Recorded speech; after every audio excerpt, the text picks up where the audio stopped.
क्या आपको लगता है आपके रास्ते बंद हो गए? क्या आपको लगता है कि अब हमारा कोई नहीं है? बड़ी बात तो यह है, परमात्मा, भगवान, ईश्वर, हनुमान जी अगर आपको बोल दे कि चिंता मत करो, बहुत जल्दी कृपा होने वाली है, तो आप फिर दौड़ने लगते हो। अभी आप हारे नहीं हो।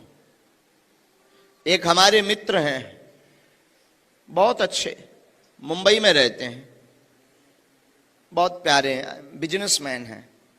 कभी कभी उनसे हमारी चर्चा होती है तो वो एक बात बहुत अच्छी बोलते हैं। गुरुदेव कहते हैं गुरुदेव, गुरुजी। हमने कहा हाँ। बोले जीवन में हारता वो व्यक्ति है जिससे जीत की चाह होती। हमने कहा मतलब? बोले जो जीत की कामना को लेकर के, विजय प्राप्ति की कामना को लेकर के काम करता है अथवा स्ट्रगल करता है, वो हारता है। और जो पहले से ही हार मान चुका हो, भला वो क्या हारेगा? जिसने अपने जीवन में ये कह दिया कि मुझे जीतना है ही नहीं, उसे कोई नहीं हरा सकता। जिसने ये कह दिया कि मैं हारा हुआ हूं, उसे कोई नहीं हरा सकता। हम लोग त्रुटि क्या करते हैं? हम लोग गलती ये करते हैं कि संसार पर आशा करते हैं, जगत पर, लोगों पर, फ्रेंड सर्कल में आशा करते हैं। सत्य तो यह है कि जहां आशा है वहीं निराशा है, वहीं दुख है।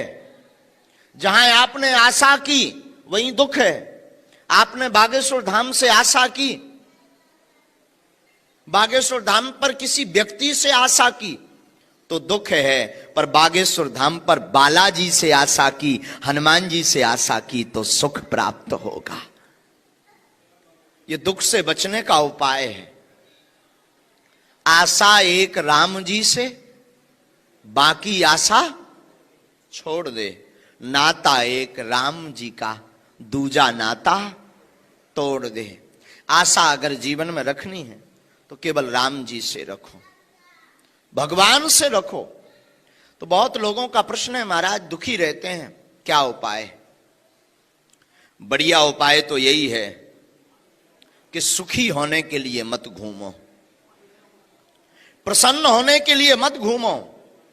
सबसे बढ़िया उपाय यह है, उत्तम उपाय यह है कि आप हमेशा ये विचार करो, हमें जो भी अपने जीवन में मिल रहा ईश्वर की कृपा से मिल रहा, और ईश्वर की कृपा का प्रसाद मानते हुए अगर पाएंगे, दुख को सुख को लेंगे, तो आप कभी दुखी नहीं रह सकते।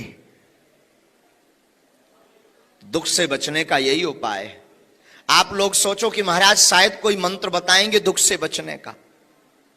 मंत्र तो दे देंगे, उपाय भी दे देंगे, टोटका भी दे देंगे, पर आप उसे संभाल नहीं पाओगे। पूछो कैसे? हमने उपाय बता दिया, आप मंत्र का जाप करो, समस्या का समाधान होगा। तो आप एक समस्या का समाधान तो कर लोगे, पर 3 खड़ी कर लोगे। जैसे उदाहरण, आपकी समस्या है मकान, मकान नहीं बन रहा, आप बड़े दुखी हैं।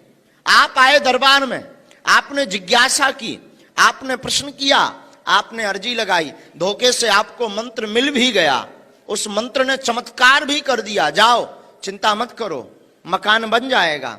आपने मंत्र प्राप्त करते ही मंत्र का जप प्रारंभ कर दिया, लेकिन मकान बन गया, परंतु आपने 3 समस्याएं खड़ी कर ली।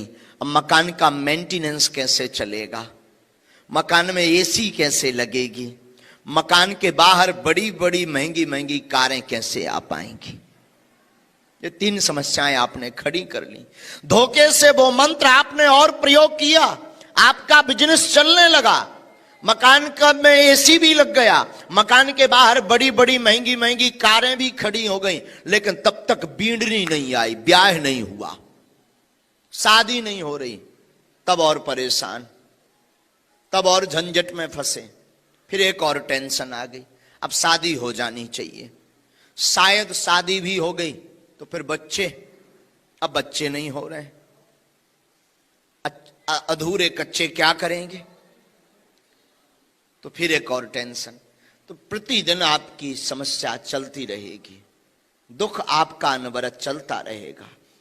अगर आप चाहते हो कि हम कभी दुखी ना रहें, अगर आप चाहते हो कि हम कभी निराश ना रहें, अगर आप चाहते हो कि हम सदैव मुस्कुराते रहें, अगर आप चाहते हो कि हमारे जीवन में प्रसन्नता रहे, अगर आप चाहते हो कि हमारे जीवन में समृद्धता रहे, अगर आप चाहते हो कि हमारे जीवन में वैभव रहे, अगर आप चाहते हो कि हमारे जीवन में कीर्ति हो, अगर आप चाहते हो कि हमारे जीवन में यश हो, अगर आप चाहते हो कि हमारे